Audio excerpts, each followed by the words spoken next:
So far this year, there are already 4 heat-related or heat-contributed deaths, while 48 are still under investigation in Maricopa County. Eviction filings in the valley continue to come in at a near-record pace, and one of the big reasons behind it, people continue getting priced out of their homes. Good morning to you. I'm Amelia Fabiano. Happy you're here with me to start off the second half of your weekend. Let's get you all ready for it with a quick check of that most accurate forecast. ABC 15 is asking local and state leaders if and how they're changing their response to this excessive heat wave, as the number of heat deaths under investigation in the state's largest county more than double from last year. And officials say everyone has been evacuated. I'm just getting confirmed here that no injuries have been reported at this point, though. So that is the good news here. We're learning new details in a murder mystery in Ahwatukee.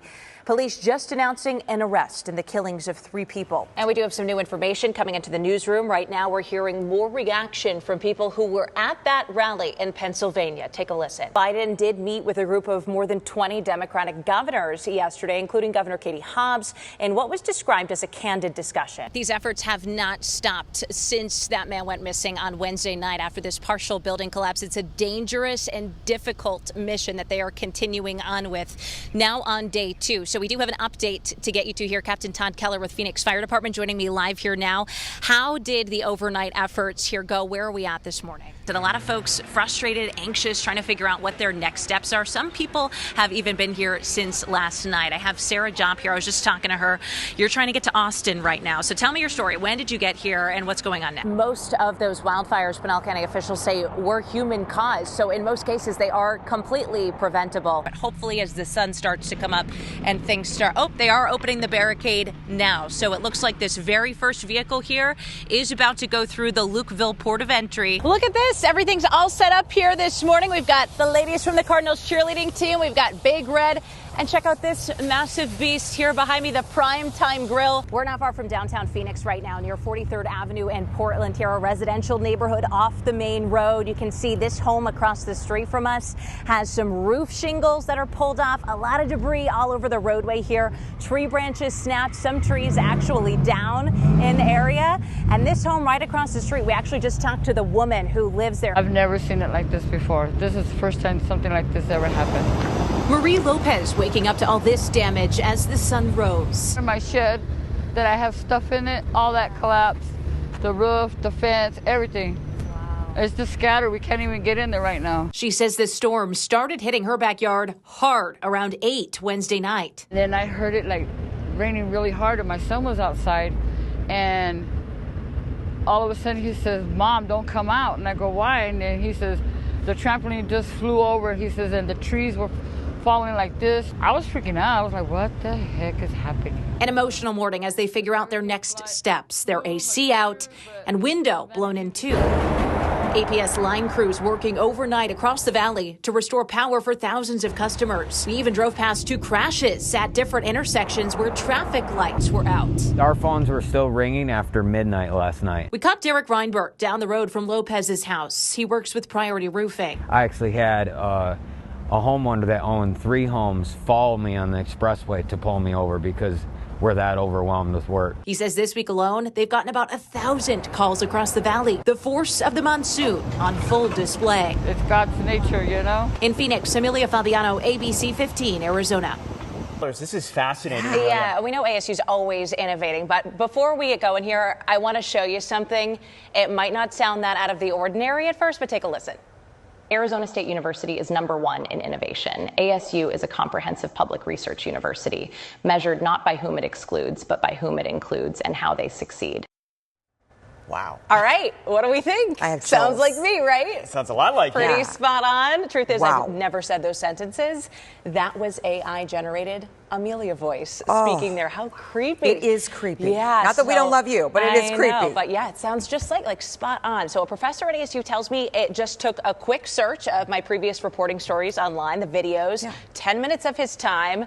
And it created that near flawless impersonation of me reading the ASU charter statement, if you recognized it. And it's why he says we really need a way to prove that a voice you hear is authentically human and not a deep fake. You've told us about your phone scams. Unknown caller. an unknown caller. It was someone that claimed that they got into a car accident with me. Then they said that they were going to kill me. She said, let me talk to Peyton. And so he said, okay. And it was me and my voice. Using fake audio of a loved one to extort you for money. Robocalls pretending to be an elected official, trying to mislead voters. But by whom it includes and how This they is kind of succeed. terrifying. In mere minutes, a clone created for ill intent. That sounds like me. It's really good at capturing these prosodic nuances, the rhythm of your speech.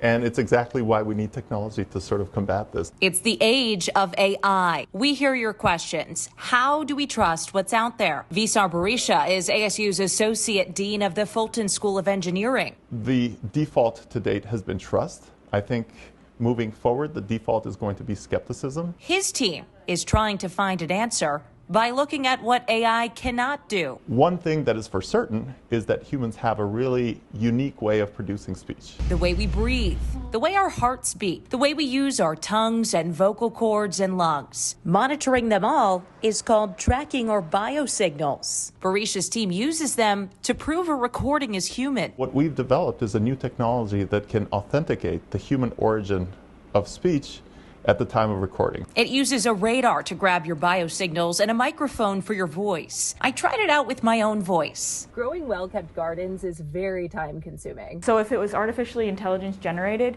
you wouldn't get this vibration signal from the radar, and then you also wouldn't get these vital sign signatures, so you wouldn't get the heartbeat and the respiration signal. And then my AI generated one. This is now the AI-generated version. Arizona State University is #1 in innovation. Like before, we still get the signal from the microphone because that sound is still occurring in the space in there, but we're no longer seeing the radar or the vital sign signature underneath that. A recording is then watermarked if it is, in fact, human. This invention is called Origin Story, and the FTC recently chose it as a winner of its voice cloning challenge. Barisha says the award was validation that this problem needs a solution, and their technology can be used in real-world situations. Any sort of high-stakes communication that happens, so that, for example, media during an election year or communications in the defense sector, imagine the FAA talking to airplanes as they're landing, for example. So ensuring that those communication channels are protected. An arms race against AI to sort out fact from fiction. All right, so the Origin Story team wants to keep working at this technology, obviously, to bring it to market. So they're going to work with top execs actually at Microsoft for help on this, which is pretty cool. And they won a share of $35,000 in prize money from that FTC contest.